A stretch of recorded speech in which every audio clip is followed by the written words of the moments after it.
Welcome to the sales meeting. Happy Tuesday. Happy Tuesday. Yay. Good morning. Hey, it's good to be back in the office. It is. Finally. Yes, it is. Got good. just Some of us never have. And I specifically. We've all been tested. That I had to sit next to Brandon since he's now immune. immune. Yeah. Well, Oh. We hope. But Todd, I'm not so sure about, so I'm gonna lean over this way Well, a I little rolled more. myself on the carpet just so I Right. could get the Goliath. they don't know about that yet. Oh, sorry. It just seems weird you saying that. So anyway, so we want to talk a little bit about what had happened, the fact that we did shut down the office for a couple days. I was very excited that our protocols worked with the sign-in sheets and stuff like that. We did test everybody before they came back in the office, and there was everyone tested negative except for Tom and myself, and we're 99.9% sure we caught it at a certain event. So since then, we've both been cleared and back. The offices have been sanitized. And then we went and actually subscribed to another product that was sprayed in the offices that I wanted everyone to kind of be aware that was in the offices now. It's called Goliath Guard. Goliath guard. Sounds So tough, massive. right? Yeah, right? Yeah, gigantic. So basically everything, all the surfaces in the offices were sprayed, and it is supposed to protect and kill the virus, protect against and kill the virus for up to 90 days. So that's pretty cool. And Yeah. so And it was sprayed in all the offices and in your actual office. Yeah, your physical office, your Yeah. keyboards, anything that, that people touch. We watched them do it. It was pretty thorough, actually. Did a Yeah. good job. So, yeah, what they explained to me is it coats it, that's why they call it guard. And then as the virus rolls across the surfaces, it shreds that virus. So we're pretty confident that the offices... Shreds it. Shreds it. We're pretty confident the offices are a pretty safe place to be, but we still requiring masks and social distancing and just being smart. And really only come into the office to work, not just to hang out. So. You know what was interesting is that, going through the process, like you said, we had everyone in all the offices sign in, and we've all been really diligent about that. And then we were able to pinpoint the people that were there and recommended that they get tested. I was surprised because, I heard all these things about testing where they're going to take this Q-tip that's that long and you only see that much of it, right? And it was just they didn't do that. No, just... What They happened? did it where you went, Yes, but they did. I think she took half my brain and she kept saying, "Oh, honey, I'm so sorry. I'm so sorry." I'm like, oh. so where I get tested, and I've been tested twice now, you just do it yourself. Like somebody Yeah. doesn't do it for you, so you get to determine what you can survive. And like my wife, no, it's just like she can't go very far up in her nose because she starts to get sick. But I think Shelley's got the record. Yeah, I'm a frequent flyer, although they're now charging, so I might actually, tone down on my frequent flyer. But I was going every weekend actually, just because I don't even know why. There were multiple reasons why at the time, and it was the same thing. It was basically like the first time, she's like, okay, you just, like the whole thing or like halfway down the stick? She's like, just an inch. I'm like, an inch? Based on who? But it is a different, and then, as I've gone through it now 7 times, it's kind of funny. And so she's like, don't laugh while you're doing it. I'm like, what happened? She's like, you could inhale the Q-tip. I'm like, oh my God. these are things that have happened though, by the way. That's what's scaring me. Yes. But But it's been an easy process. I went to that place that you told me about. Elite Medical. And I thought this is going to take hours, right? And I get there and there's a line outside, but a line outside is not the same thing now as it was before. Yeah, 'cause there's only because there's 3 7 people in feet the between house. everybody that's in there. I was in and out in like 20 minutes and I had Yeah. my results 5 hours later.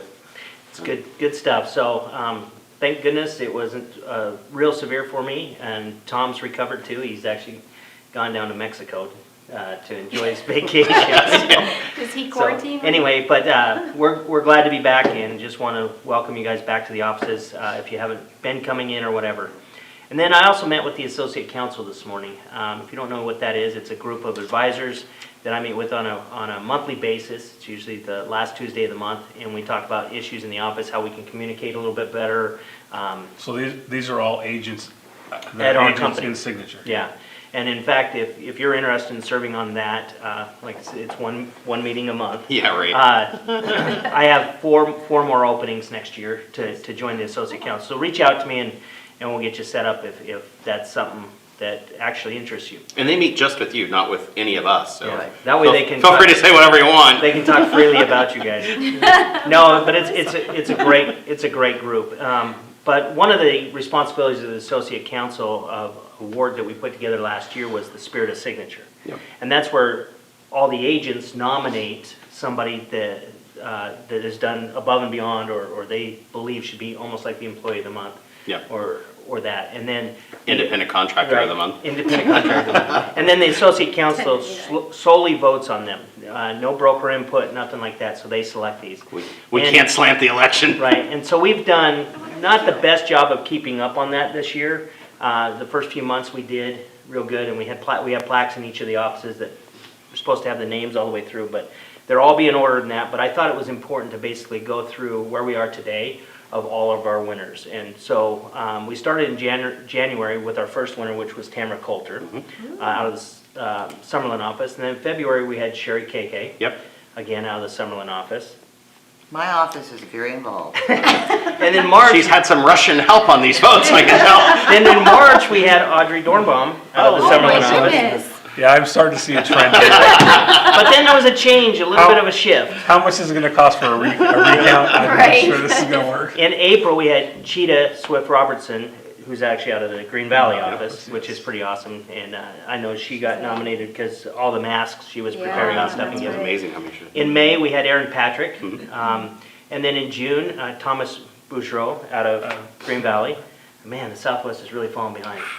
A lot of those people were in the Southwest office though, hanging around. And then in July was Katie Ramsey Yep. in Summerlin. And then in August was Her office is here, though. Annie Bushman, Green Yep. Valley. And then Three, by the way, it's 3 to 5 right now. yeah, and then in September it was Daryl Broswell. Back to Summerlin, And then October would be Bobby Camacho. back to Green Valley. And then finally, Southwest gets on the board in November with Tyson Roberts. Hey! Congratulations. So one more month this year, but we'll continue this through next year too. What a So, great slate of people though. I mean, all of Yeah. them have done such amazing things for the company and just for all the groups that they're part of. So I think they had a pretty good list. yeah, lots of fun. So No matter where they're from. you can nominate people, you can nominate yourself too, because it's anonymously nominating people in the office. Oh, or pushing Well, I it. can't I didn't know anonymously that. nominate myself, right? How do you do that? Do you get a different email? We are. Close your eyes. We are checking. Stop thinking yeah. about it. Don't read this till later. So there you go. But anyway, good stuff. So again, if you're interested in the associate council, reach out to me and I'll explain what that's about. So I Cool. think we should hear from our silent turn? assassin, the Silent lender. it's my turn. Happy Tuesday, everyone. So usually this time of the year, I do reflection, a lot of reflection. And the one thing I wanted to reflect upon this year is really, our business and our partnership. And I just want to thank each and every one of you. I was pulling some numbers together. We've helped close over 200 clients in purchase transactions. And then additionally in the refinances, you guys have been amazing at providing your clients information to us so we can help save our clients, a ton of money as far as either refinancing and lowering their payments or debt consolidation. So we've closed over about 300 people total purchases and refinances together. And so really just want to say thank you to our agents for trusting us with your clients. And then of course, thank you to our brokers, reading my notes, brokers. I can't read. Thank you to the brokers, obviously for your support, and of course Brandon and Mike for really allowing us to come in here and be part of the team and really the family. But it really has been a joy, and amongst everything as well, I thank you too, because I've had to learn how to do these video things every single week. And might I add, you're getting good. Thank you. I was a 12-take Shelley at the beginning of the year, and now I'm down to 1.5 right Beta. Couple other things I just want to share. With regards to interest rates, they are still very low. We're locking buyers in, or clients in, between 2.5 to 2.75. And the rumor is that it'll continue into next year. And so the one thing that I encourage everybody to do is the education around it. I think right now we were all talking about a sense of urgency to get people locked in because we thought maybe rates were actually going to increase. And we're seeing for maybe the next quarter, they'll still remain in the high 2s and low 3s. But really, that was all that I wanted to share, was to say thank you to everyone and happy Thanksgiving. Nice. Oh, We were very thankful for you. Oh, Yes, I we think are, Shelley. you're a big piece of the success of Signature and a lot of the agents, and definitely of my success. So Thank I've you. really enjoyed our partnership and our friendship over the past few years, and I'm looking forward to what the future brings. Me too. Thank you. I give you a hug, but I'm not. But come on. And now She we'll can't sing, test anymore. now we're gonna I know. sing, Kumbaya. No, I almost teared up. well, it's the broker potpourri, but many of you that are tuning in today, you're noticing that we're broadcasting a little different on Facebook. We actually posted the Facebook or the YouTube live link in hopes that we can get more of you to drive over to YouTube and actually subscribe to our page and follow our page, because we upload all of our videos there, and they're categorized a little bit better than they may be on Facebook, and so you can get all the weekenders, all the mortgage moments, all the broker insights, everything real easy, and find that. The other thing that we've discovered is that we can actually, in the comment or in the remarks description, we can actually put actually little links with the topics of the sales meeting that you can just click on and go directly to that point in the video. Or you can just scroll across the red line and you can see those too. So it makes it easier for you guys to get the information you need quicker. So we're asking that you kind of migrate over to YouTube a little bit. I will always post a link into Facebook so you can still get it there, but there's great benefits to being part of the YouTube channel. So anyway, We starting the potpourri? let's do it. Potpourri. Potpourri. Have you been, Potpourri. have you My been wife keeps practicing correcting that? me on the way I say it. She's like, it's not potpourri, it's potpourri.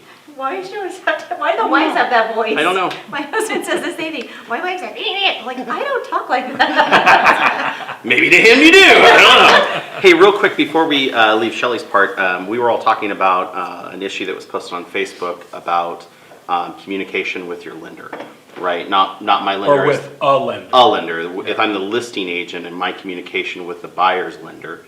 And I think it's great to have your context and what we're talking about. But years ago, in the olden days, we had a clause in the RPA that said, I, as the listing agent, have the right to communicate with the lender. And we took it out because of the TILA-RESPA guidelines that went in, and there's now a TILA-RESPA disclosure where it gives you permission from your client to get their information through the buyer's agent. But there's nothing that says the listing agent can't just get on the phone and call the lender, right? I mean, there's nothing that says I couldn't call and say, wow, I have this approval letter. I want to make sure their name's real. I want to make sure the lender's real. Because I could have made this on Google, Sure. right? And how do you handle that? How do you treat listing agents? How should a lender treat listing agents other than mean?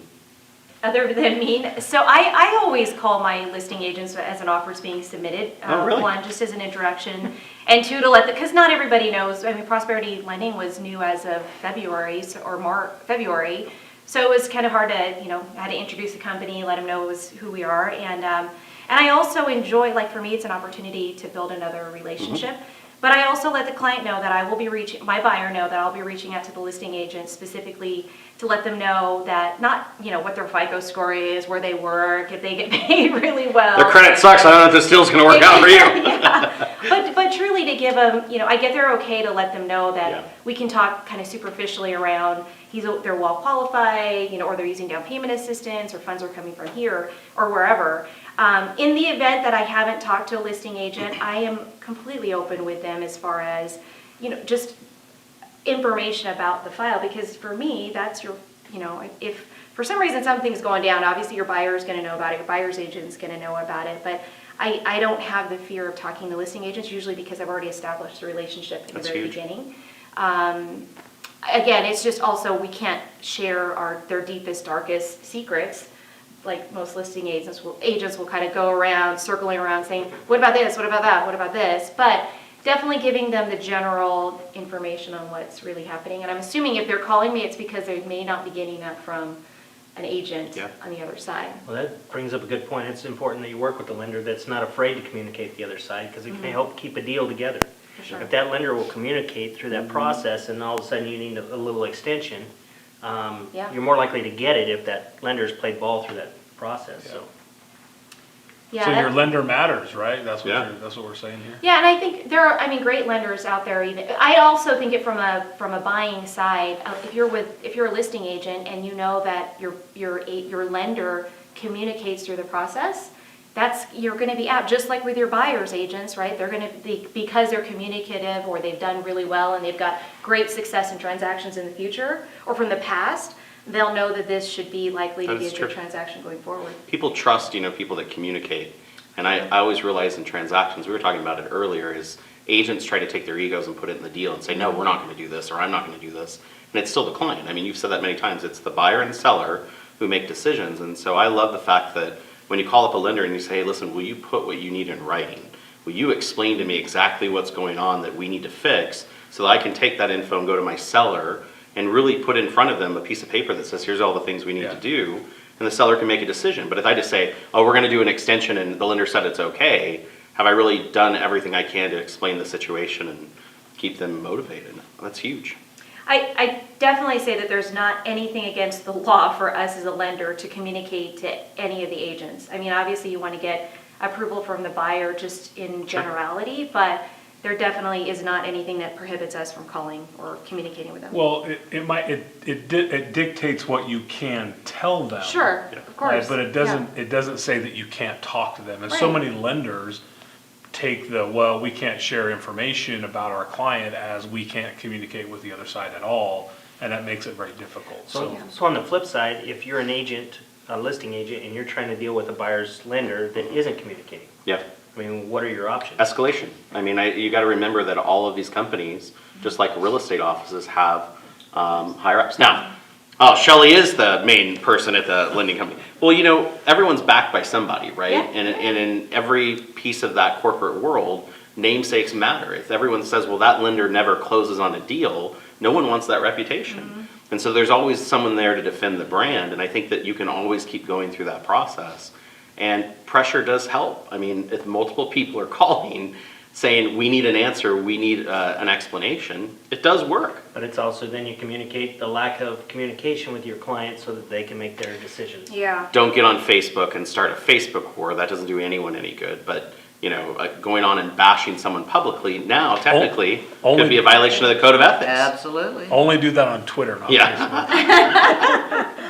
But I think the one other thing that I want to talk about on this subject is, you know, I used to think that whatever a lender tells me, I had 3 days or a week, right? Until I met you. Really? And yeah, because when you stand behind, you say, I'm going to do this, and you've done it. Every single time you've said it, you've done it. But I do think that we as agents need to be a little cautious and pad things a little bit. Because, you know, we're looking at the total deal while you're looking at the loan. And I think that a lot of times agents forget that when you say this deal's done, it means that you wired the money over, but there still could be 2 or 3 days of recording that has to happen. So be So careful. I think the answer to the question that was posted in our group was that language that gives the listing agent the ability to talk is no longer there. But that doesn't change the fact that a lender should communicate with the listing side during a transaction. What they can share and not share, you know, that's up for debate. But they really should get on the phone and answer a question Good about the business practice. transaction. Yeah, I mean, Sure. it's about building relations, right? Now, I've done some deals with some of the bigger banks. Should I name them? Yeah, I can name them. Stagecoach, Rockets. Bank of America, Wells Fargo, Chase. Like, Now I'm just confused.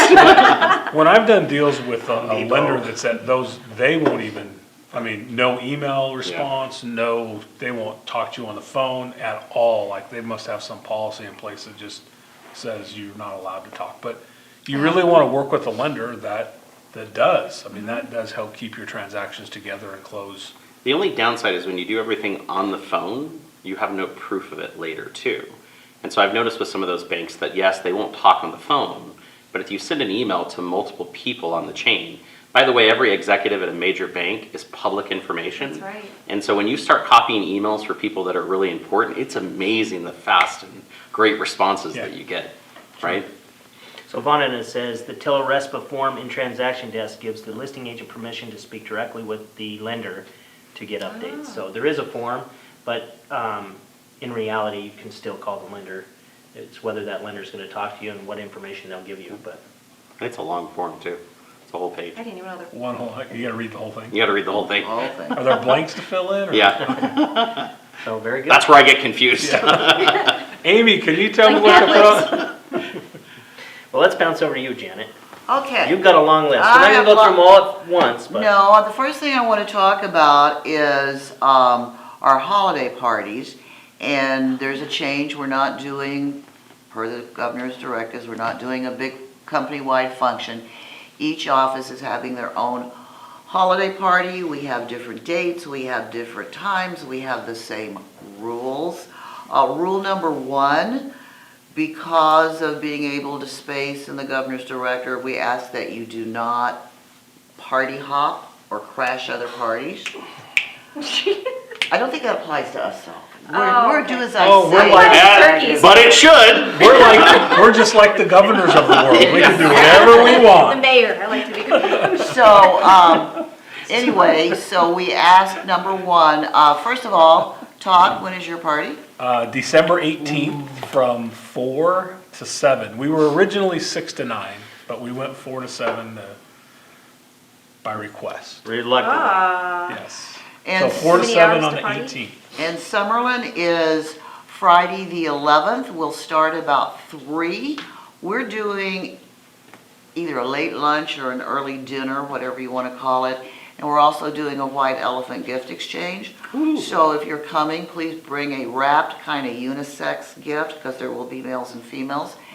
And Is there a limit, price limit? $20 limit, $20, okay. no name on it. We'll be doing some stealing and screaming and yelling during the day, even though you're not But not supposed to talking. yell, I know that, but, and ours will go Wait, to is all. yelling part of the mandate? You can't yell Yeah, now? you can't yell, you can't. There's have actually to a with the guideline mask that talks on. about things that you should, CDC came out with one. Wow. Shouldn't be drinking very much during the holidays. Well, You we're should gonna, we're gonna calm, be, at the collect- Green yeah. Valley one, it's also a white elephant, and it's an ugly sweater event, so. Oh, ours is Oh, ugly you should change sweater that to an too. ugly mask event. Well, Yes! we're gonna get just Southwest. regular holiday masks, but, so ugly sweater event, Ours is ugly sweater too. RSVP only. If you Have to don't, RSVP? if you do not RSVP with your front desk person, according to the big boss, we can't allow you in.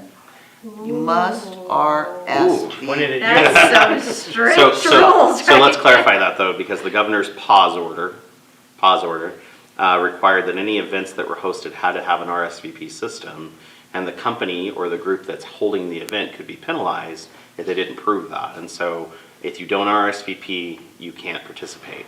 And so it's not like my open house where you RSVP the hour before and you show up, you need to make sure that you're doing that. And for head count, it's important. Yeah, And it's plus, food. we're all ordering food, Yeah. so we don't want to order food for 50, because we can't have more than 50, Oh, is it? if only 10 people are showing up, and vice versa. Okay, So it will be limited to 50, so it's important that you RSVP with your front desk person.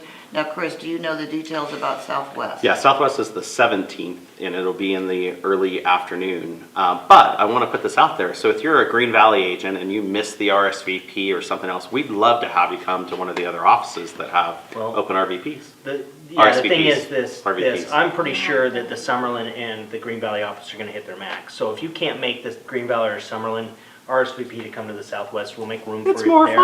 And that way it'll balance out, Are so. you doing any special ugly sweater, like? Well, I do come with an ugly sweater every day, but Chris will have ugly Sleepy pajamas Santa? on, I'm sure. Yeah, I was gonna I say- did look like Based on Santa's his mechanic. That was funny, so if you didn't go to Chris's installation, You don't know what you're missing. Or if you haven't seen the Gonna bring it back to pictures. life. right, it was great. so. Okay, so bottom line, we'd love to have you, we have to limit it to 50 RSVP if you want to come. Okay, so now on to the important stuff. So, That was That's important. pretty kind of that important. was kind of important, but was it last week? We were supposed to be in New Orleans. Yes, it was a great trip. It was And 2 weeks we- ago. 2 weeks ago, well, half of it dragged on to this week. We were supposed to be in New Orleans. You're and- still mad about that? Yeah, I Yeah. really am. So, all our NAR committee meetings were all virtual. I happen to be on the NAR Risk Management Committee, and we first met regionally and talked about the hot topics in our areas. Then we met as a whole group, and these are the hot topics for risk management as far as NAR is concerned. And the first one is buyer love letters. Now, I talked about this in a state caucus meeting, and somebody said, what? I guess everybody was posting, what are love letters, what are love letters? Yeah, it's just confusing for those that haven't been around. It's a long not a, oh gee, Mr. Seller, you're so hot, I really love you. It's a, time. You'd be surprised how much that works. You let me- Just got a No. little inappropriate, all Yes right? or no? so it's about the buyer, God, never the buyer's agent, never, never, never, never. writing a letter saying why they want this house and why it's special to them. They're called buyer love letters, and I had one in my office. I'll give you an example. So one of my agents listed his daughter's house. They had 2 little girls. They had a special playroom for the 2 little girls that kind of went under a staircase or something. And this couple came to see it who had 2 little girls. So they wrote a letter to the seller that said, we are a military family. Pull on the heartstrings. This is our 5th offer, and we've been outbid on everyone, and if we don't get this one, we realize we're destined to be renters. We love your house. We love the little girls' playroom. Anybody got a pen? We're raising 2 little girls, and we can envision them in this playroom, on and on and on. It's called a love letter. Well, there were multiple offers on this property, but the seller Fell in love. said, I don't care, I want this family to have it, regardless of price, regardless of terms. And it was also a VA loan. I want this family to have it. Well, that could be construed as violating fair housing. And they are really, in a lot of states, they are really cracking down on these love letters. In fact, in California, the agents have been asked to put in the agent-to-agent remarks, no seller love letters, because it could be. So now, did this seller discriminate against a single guy? Did they discriminate against an older couple whose children are grown and gone? Or different ethnicity? Or a different ethnicity, or anything else that has to do with fair housing. So I'm just saying, be cautious. And also in California, if you send a seller love letter, you are required to send a fair housing brochure. So just keep that in mind. By the way, the last page of the listing agreement is a fair housing brochure. Did you know that? Yes. That's why it's initial. Remember, we here in Nevada, and I think it's that way in many states. We here in Nevada, you have the ability with the listing agent's permission as the buyer's agent to present your offer to the seller in person. In person. Really? Right? And so what I think is important is these love letters were a tactic that people used to try. It was a very easy way to get something in front of the seller that you just had to write, and a lot of them were templates that are out there. They weren't even that creative. And they would just shove it out there and say, oh, I hope it works. Well, if you really wanted to do a lot to get your buyer's offer accepted, you could go to that extra step of getting dressed up, getting your paperwork together, getting the listing agent's permission, and going to their house and sitting in front of the seller and saying, I need to talk to you about my buyers. My buyers love this home. Here's their offer. They considered these things when they wrote it. Here are the comps we used when we did it. And their agent's going to be present, of course, when you're doing it. Doesn't hurt to talk them up a little bit. And here's our offer. Now, that to me is an aggressive agent working for their client, right? But how many times do you see it happen anymore? So when I first got my license 24 years ago, that's how we did it. Yeah. We actually presented offers in person. In fact, I came in just as they were putting into the purchase agreement that fax transmissions were actually legal.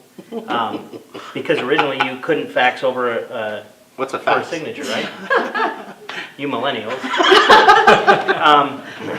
But so it used to be the way to do it. Yeah. But it is a great way to be able to sit down and actually talk about your buyer and talk about your offer, because you understand that better than anybody else. Now, a lot of agents will say you can't do it. What gives you the right to do it? The MLS rules actually state you have the right to present all offers or counteroffers in person. Yep. Unless, with sellers. Seller's written no, disclosure. unless the seller says no. Yeah, with sellers. So you don't need their permission, right? You need them to physically say no. And if they And say so no, you need it in it's writing. kind of the same thing, right? And so part of what I would say if I was presenting an offer is, hey, I've got an offer for you. My buyer's instructed me to present it in person. I'll be And- there at 3 o'clock on Wednesday. Well, what time works, and set that up. And obviously, you don't go without the other agent Yeah. being there. And then when they say, well, my buyer's instructed me not to, then you say, that's fine. Can you just get something in writing so I can present it to my buyer to see if my buyer still wants the offer presented or not. Now you would have to do all that in your PPE gear and everything else. I mean, that would be part of it at this point and very cognizant of them and their home and What about a everything Zoom else. call? Well, yeah, exactly. Yeah, I mean, that'd be wow, what a great idea. I mean, that could be Zoom. a great way to present offers actually through video. Because you can actually Yeah. share your screen and say, here's the offer, share your screen and say, here's the comps that I used and what they look like compared to your house. That's huge. Great idea. And by the way, the listing agent has the right to present their counter as well. I person, mean, that's Yeah, the way. in person, sure, to your buyer. So let me ask, so no more love letters?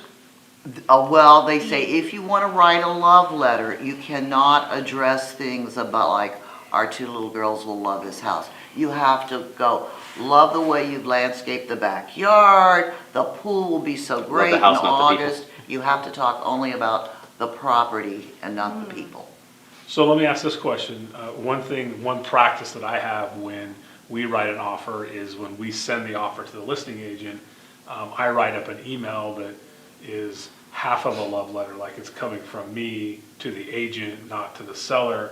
Is that, I mean, like I'm using all of those things in my email to the listing agent to get the listing agent interested in presenting my offer to the seller. Is that considered a love letter, or does a love letter You only just come from the have to buyer? be careful, no, well, that could be considered a love letter. You just have to be careful you're not violating fair housing in any way in your love letter to You're the other you're agent. pre-selling your client, right? Yeah. Which I would recommend. The issue is if you're pre-selling your client because they've got kids, or you're pre-selling because they don't have kids or something like that, then I think that's where you could kind of run into a But if you're problem. pre-selling you, like, hey, listen, I've Price had is many really agents. low. Yeah, many agents talk about the fact that I have a great track record with agents that are out there. I close on my deals that I start. I do my due diligence. I'm going to be very attentive to you. I mean, those things make sense. And I think a listing agent, they're the ones sitting in front of the seller saying, this agent is very assertive and they're going to get these things done and they have a great track record with it. How is that bad? Right. So let's move on to another topic. I just also want to let you guys know that this was also discussed 2 weeks ago in the legal update with Bondina and Dave Sanders. They went over the love letters. Sure. Pretty extensive. So if you want more information on it, obviously you can sit down with all the brokers, or you can also look at that It video. wasn't as fun as this. Which though. you'll find on YouTube, Right? and you can just go right to the link, Right. click on it, takes you right to it. There you go. Yeah. So what's next on your? The next issue that they're seeing, a tremendous increase since COVID started in wire fraud. Now, we have discussed this at length at numerous meetings, in the newsletter.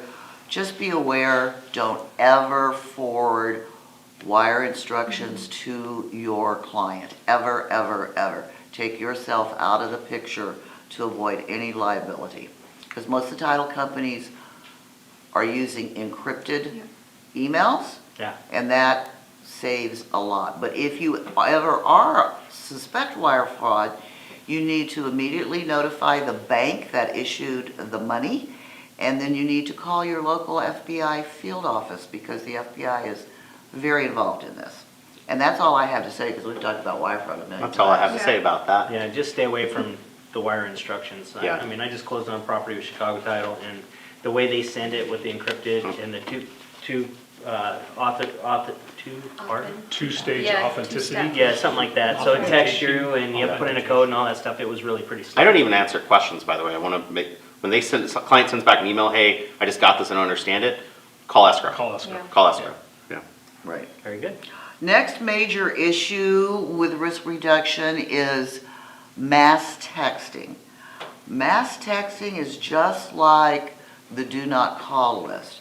If you do not permission from the recipient to receive a text message from them, you cannot do it. And all those people are probably also, and if you are mass texting, you need to check and be sure the people that you're sending, you have permission, and also that they're not on the do not call registry. So Seems like a lot of work. it does. Like a So full-time job. the other major issue is getting larger and larger is ADA website accessibility. The claims against people who do not have ADA website accessibility have gone up 177% since 2018, when this kind of first came on the forefront in the picture. Yeah, so with ADA on your website, if you have a web provider, somebody that's managing your website for you, that you purchase it from, it's some kind of template, all of those companies are able to make your website ADA compliant. It should have in the lower left-hand corner of every page of your website, you should have a red, it's a lot like the logo that you see in a handicap parking spot. Looks a lot like that, but it's a circle and it's red, which lets them immediately know that your website is ADA compliant. If you don't have that showing up on your site, then your site's not been upgraded, and you better get it done, because there's people out there that have nothing better to do but Troll try sites. to, try to find people to sue. So get it fixed. It's not something you have to do personally, your web provider can do it for you. So another issue that was discussed was clear cooperation. And across the country, it appears that most of the MLSs have had no problem adopting our clear cooperation policy. And in most areas, the MLS number of listings have increased dramatically since that policy went into effect. So there were no issues on the forefront with clear cooperation, but other than the fact there are a couple of MLSs in the San Francisco Bay Area that are suing over clear cooperation. They don't want to share their multi-million-dollar listings with your riffraff agents. So there is a problem in some areas. I don't even look at those listings. That's probably all gonna change, you know, with the DOJ settlement with NAR as well too, so. So Exactly. clear cooperation is the policy that says that you can't advertise a property without having it on the MLS within 24 hours, right? The Just to biggest be clear. offense by most agents, this is actually an MLS policy, but they put up a sign too far in advance for a listing that isn't for sale yet. Try to be ahead of the curve. And so you do need to be careful of that, because if you start marketing a property and putting up a sign as marketing a property, Yep. and it's not listed, you can be in violation of that and the current MLS policies that we have, so. Well, we're that's- also seeing people putting their sign up, but they're putting their sign up on Facebook or Yeah. some social media Yeah. site saying this house is coming on the market Yeah. soon. And if you're marketing it outside of a private group, so inside Agents of Signature, being a private group of real estate agents, that's fine, you can do that. Private group of real estate agents at the Right. same company, Right. right? So you can't market it out to the public in any way. Just like, not antitrust, but when you talk commission, you can't talk commission, why can't I think of that? When you can't, like, if you were at another company, we couldn't talk about commission Antitrust. amounts. Antitrust.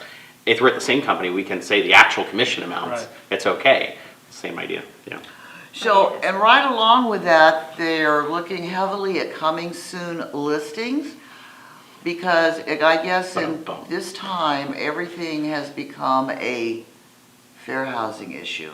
And coming soon listings, they're looking at those very carefully to be sure they're not violating fair housing. Yeah. And the same thing with office exclusions.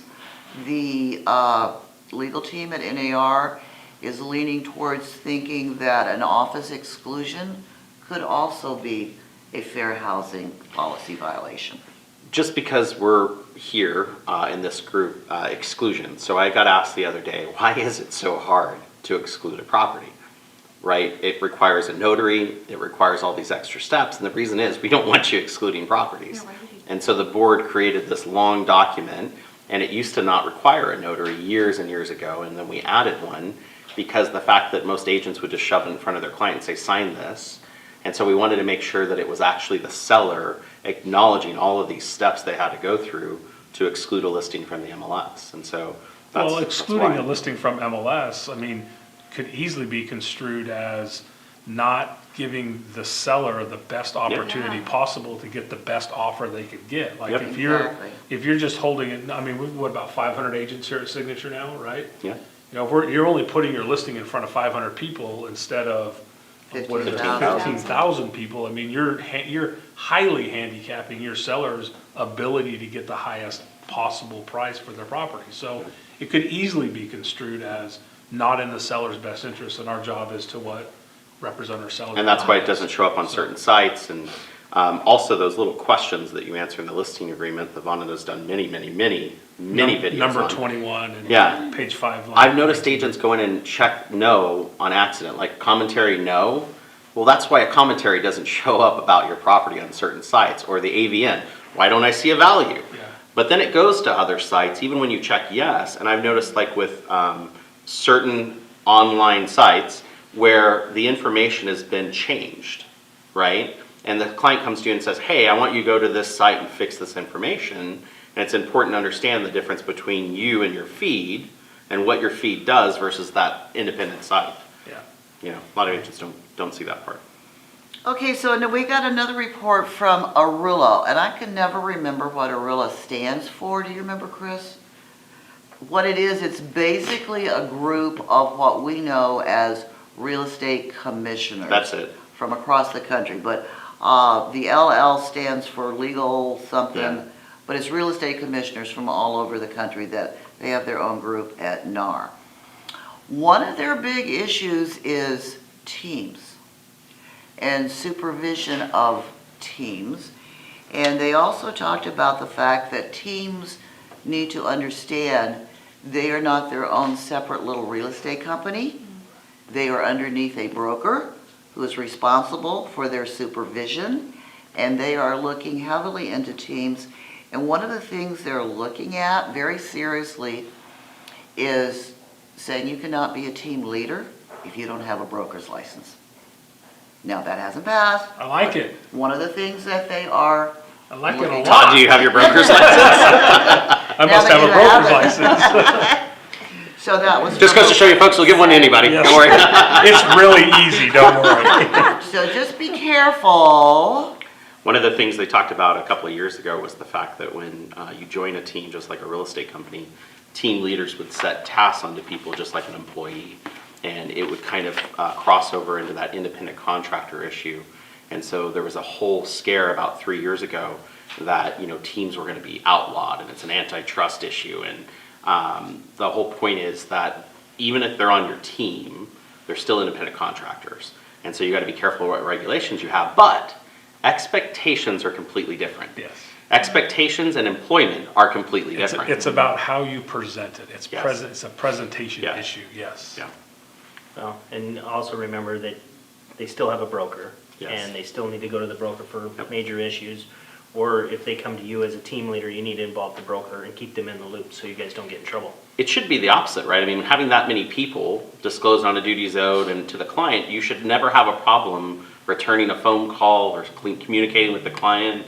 I mean, that's what would make sense, right? But a lot of teams out there, not here at Signature, have that problem where they just don't respond with 30 people on the team. Can't get anyone to answer their phone. No, that's a major problem. Yeah. That's just that's not a small problem, and that's a huge problem especially in Las Vegas. I mean, Yeah. you try to get a hold of some of these teams, and it's like Good luck. they don't even exist. Send a pigeon. Yeah. And here's the thing too, if a team member gets an invitation to appear from the real estate commission, the team leader's not gonna get an invitation. It's gonna be the broker of the office. So the broker of the office needs to And I'm taking the team leader with me. supervise and needs to be informed of what's going on. And the last thing I want to talk about, Victor Insurance provides E&O insurance, a major E&O insurance provider. And I know since the company buys your E&O policy that you really probably don't care, but here's the thing that you need to know. But here we go. I'm telling you anyway. So E&O claims, the frequency and severity of the claims are the highest they've been since 2009. Wow. And the volume is really the highest it's been. And these major claims are related to fair housing issues, love letters, coming soon, fair housing, and evictions and property managers for improper maintenance. Yep. Those are the big issues with the E&O major carrier. And that was basically about it from my risk management committee, except the NAR attorney did talk to us about the DOJ lawsuit, which at the time we had our meeting had not been settled, and I guess it was 2 meetings ago, Brandon and Chris covered that extensively, so I'm not gonna go into that. Was last week. Yeah. Was it Like last literally, the DOJ Well, lawsuit weekenders. came out, 20 minutes later, a settlement was reached, It was right? awesome. It was, Pretty fast. yeah, the emails kind of crossed and, anyway. So these are the major risk issues that have been ongoing for 2020. So you've been informed, be aware, and Awesome. stay out of trouble. Good stuff. Janet took copious notes. I always do. Copious, I love that word. Copious in a potpourri meeting. She Yeah. definitely did. Oh, no, those are the notes from my notes. You haven't seen my notes. Oh, Yeah. So while we're on the topic of information that's out there, of course, the governor shut down the 3-week pause. not a shutdown. Shutdown, yeah, It's a 3-week pause. pause. One of the side effects of that is the recorder's office is closed. But they're still accepting recordings via mail. That'll go good for you. Yeah. And e-recordings, and so electronic recordings. Now, what this will mean is because they don't have an office open for people to take them down to, there probably will be a delay in recordings. And we saw that about 2 months ago where, you get to the end of the month on that Friday and they stack up and there's hundreds if not thousands of recordings that yours could be delayed. I had one, it took as late at 7 o'clock at night to get the confirmation, and it was a little scary, right? And so please allow extra time for the recording. Do not run up to the end of the week and hope that it's gonna happen. Make sure that you're cognizant of that. Yeah, so going so on. if you give it a close date, try to talk everybody into trying to close the date earlier, the Yep. lender, the title company, so that it gives that extra time. And let's be clear, most title companies nowadays use e-filing. Yep. Yeah. I mean, it's not like back in the day when it was 3:30 in the afternoon and the title rep was grabbing the paperwork and running down to the recorder's office to stand in line. Like, that doesn't really happen as much anymore. So e-recordings are still being used, and it's fairly efficient, but just know there could be a delay because, yeah, the recorder's office, I think they're probably working from home, right? I mean, They're working remotely. I don't know what Yeah. remotely means, like the doors are shut and there's people in there and they just won't let you Okay. in, but, Okay. but e-filings is like your email, right? You could send me an email and it gets there, but I've got 800 in front of it. yeah, no, and it still has to get processed, right? Yeah. But I just didn't want to send panic through all of signature that, oh my gosh. You can feel the ripples. It's literally closed. And so it's closed, but they're still processing, they're using e-filings. And they It's a do lot of file the late same to stuff the- that they've been doing. Just plan ahead. Plan ahead, Well, be and prepared. the other thing too is, starting this week, you need to be aware of the holidays. Yep. So. In case you didn't know. What Be, holiday? be aware that Thursday and Friday, nobody's open, and if you set your recording for Friday or close of escrow, it's not happening on Friday. And just be aware of the rest of the holidays during the month. Yeah, you In really only December. have Monday, right? The 30th is the last day for November to fund and record. So get it going today. Today, make it happen. The other thing that came out of this is everyone's been asking me, did it change anything for real estate? And the answer technically in there is no, but it slowed down our process again. And so we can still do open houses. You gotta follow all the mitigation procedures. You can still show homes, but you gotta follow all of those procedures. But they didn't change anything, knock on wood or whatever this is, that they won't. But the hope is that, I guess he's hoping that he's gonna lower cases. And then we always know that 3 weeks, we've done this before, 3 weeks will probably turn into 2 months. I mean, it Till just the end of happened. the year, at least. That's the end of the year. So anyway, So what about RSVP for open houses? Like, was there anything in there that said that we had to have a system in place where they could RSVP? it did say that they had to sign in. So the real estate division came in with a whole guideline that we posted a couple of times. It's still on our Facebook page. But the idea is tracing, right? So when they come into the house, they must sign in. Why would you hold an open house and not have them sign in? I mean, for years, we fought with the thing of, please sign in. And they're like, no, I don't want to, you're gonna spam me. Now So it's a then- requirement yeah, for their so- safety, Yeah. So- right? So thank you, Governor, for Yes. one Exactly. small tiny aspect that we are grateful today. excited for. But you should, require that they do that and form a contact info because, everyone thinks, oh, it won't happen, but who knows what will happen? I mean, we had a great system in place, found out someone had COVID, we were able to notify everyone so that they could take proper precautions. It's the same thing with anything that you do. Right. And so, if you have a listing and you have people coming through, the lockbox logs their showings. So you have a system doing it, but if you don't have a lockbox, you should figure out something to lock who's been through the house. Be responsible. Be responsible. Yes. That's all I got That's on all mine. you got? Yeah. Did you have some? Where's yours, Todd? He had Earnest money. Yeah, well, yeah, so I just always have the same question. It seems like it comes up week after week after week. Why do real estate agents feel like they control whether EMD gets refunded or not? Yeah. Like, it just, guys, understand that the EMD being refunded is a decision between buyers and sellers. It is not a decision that has anything to do with any real estate agent. I don't care who they are. It's between the buyer and the seller. If it ends up having to go to court, the buyer and the seller are the ones who get to go to court. Yeah. And they're the ones that get to face the judge. And I gotta tell you, sitting in enough professional standards cases where the committee makes a decision based on the evidence provided, I gotta tell you that it isn't always going to go the way that you think it's going to go just because that's what it says in the contract. Yeah. I don't know that we know enough about how judges are gonna be reacting to certain situations because of COVID and situations people get in because of COVID. And that just solid black line that says yes or no, it's gonna be refunded is, it's really blurred. Like that gray line has really expanded over this year, 2020 specifically. And you said it earlier, Chris, like when we were talking before, expediency of a resolution is key here. And so getting something resolved sooner than later Yeah. ends up better for all parties, buyers, sellers, all the agents and everybody. Nobody So- but the attorney makes money in a lawsuit, right? Yep. And so Vonda and Dave, I watched that, they did talk about it, and there's a fine line there where you're practicing law without a license by starting to negotiate these things in the parties, but you said it's buyer's decision or seller's decision. So me passing their info along to the other party, not putting them together without the agent, but just passing the info along, that's one thing. But me taking myself and putting me in the middle of the transaction now, I'm making the decisions. Yeah. That's where your E&O, which is way more than any Earnest money out there, right? $2 million policy with a $10,000 deductible.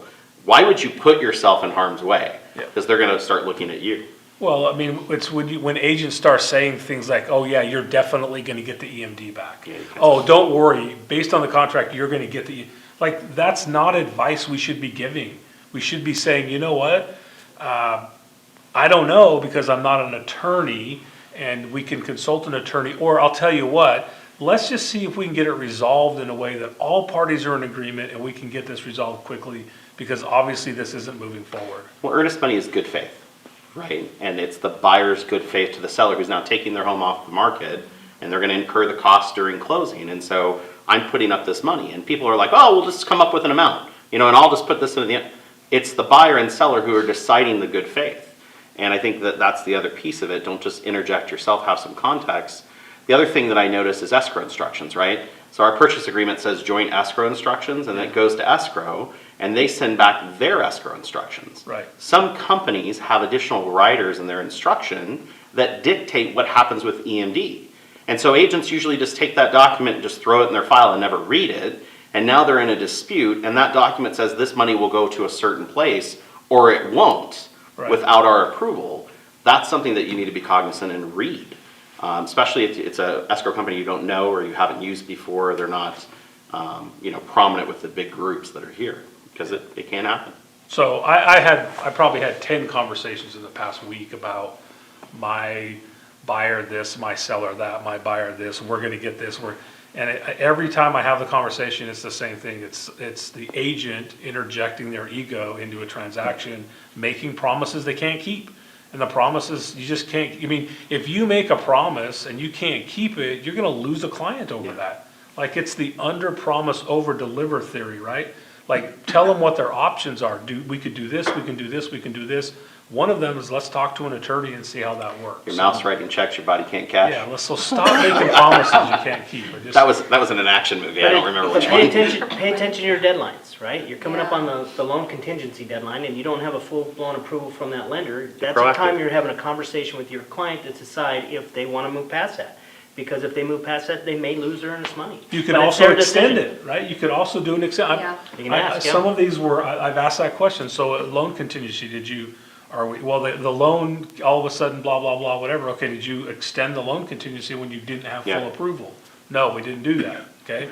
As an agent, that's in your, you should be Right. doing that. I got That should it. be something you should be working on. I got a question on that same point. I think it's important that the new contract, which is new for the last 3 years, the new contract requires the buyer's agent to act with the buyer on these items, not the seller. That's right. So if you're in a situation where the seller hasn't responded to your repair request, you have to act. Sending them an email saying, respond to me, that won't protect you. Well, the You have to theory- decide on an action plan, The either theory, canceling or going the theory forward. is no response is no, and that is a response. That's a response, yeah. Right, so if they're not communicating with you and you're up against your deadline, you have two choices. Yep. Tell your client they're moving forward based on what they already know, Yeah. and that's that they're not gonna get repairs done, or cancel. Those are really your only two choices. So I was having a conversation with Vincent, who had posted a question about that, about the action. He says, this agent just won't respond. And I said, so what could you do? And he's like, well, I've been emailing and texting him. I'm like, absolutely. And I would keep doing that repetitively until it bothers him. I said, he's got a Facebook account, so you could Facebook message him. He's like, what else could I do? He's like, well, he has an office. I could go down there. Exactly. Yeah. If you showed up to my office and sat in my lobby and said, I'm not leaving here, Till I get something. handcuff yourself to the chair, I mean, put it on the news. It'll be great. Yes. But the whole point is, there's a lot that you could do to be, You could include his broker Yep. in the Well, he is same the broker on that communications. one, Oh, but- he is. Oh, yes, yeah. yeah. Well, there's part of the By problem. the way, They're so busy, those brokers out there. I had this situation come up that my father told me about because he's an ombudsman doing the training, and there was a dispute between one agent who filed against a broker they couldn't get a hold of. And so in multiple instances, he was trying to reach him, couldn't reach him. Finally, the broker answered, which was the agent's mother, and said, my son's in the hospital with COVID. And, I'm glad you finally got me. I'm sorry, we've all been dealing with it. And he ended up passing away. And so right now, you don't know what's going on. And so seek to understand why they can't do it and do everything you can to really kind of find out, because you don't know what's going on. And I think the whole point is that it's your due diligence that you take on, and, just don't become angry right away. Who knows what's So going let on. me ask you this, I had an agent kind of going through the same thing, and they suggested to me that they were gonna go to the home where the seller lived and knock on the door and tell the seller that their agent wouldn't respond. What's your response to that? You can't communicate with somebody else's client, right? Violates agency. Now, there is a guideline about writing offers in NRS and in the Code of Ethics that says if the agent blatantly misrepresents the client, like they literally don't respond, you acknowledge that they didn't respond and nothing happened, there used to be a protocol where you could enact something like that, but it was huge in liability, Yeah, right? Don't ever do it. Don't do it. Don't do it. no. Don't do it. Go to your escalate it to the broker. broker. Yeah, go to the Get in broker. touch with us. Brandon let will us go help. over to their house and do Go it for to, you. go to the office, do things like that. I'm immune, I'll go. Do you get like a little badge or a patch? No, or they something? should. I would be okay with a tattoo. Little tattoo on your forehead. I've had it. Survivor. Yeah, survivor. So, no, anyways. Anyway, it was great. Good meeting. Anything else, you guys? Janet? RSVP if you want to come to your office holiday party now. Yeah. 50's the limit. And remember, subscribe to YouTube here. You're watching on YouTube right now, so it's easy to subscribe. And then if we don't see you before or from now to Thanksgiving, Thanksgiving. Happy Thanksgiving. Happy Happy Thanksgiving, everyone. Thanksgiving. Gobble, gobble.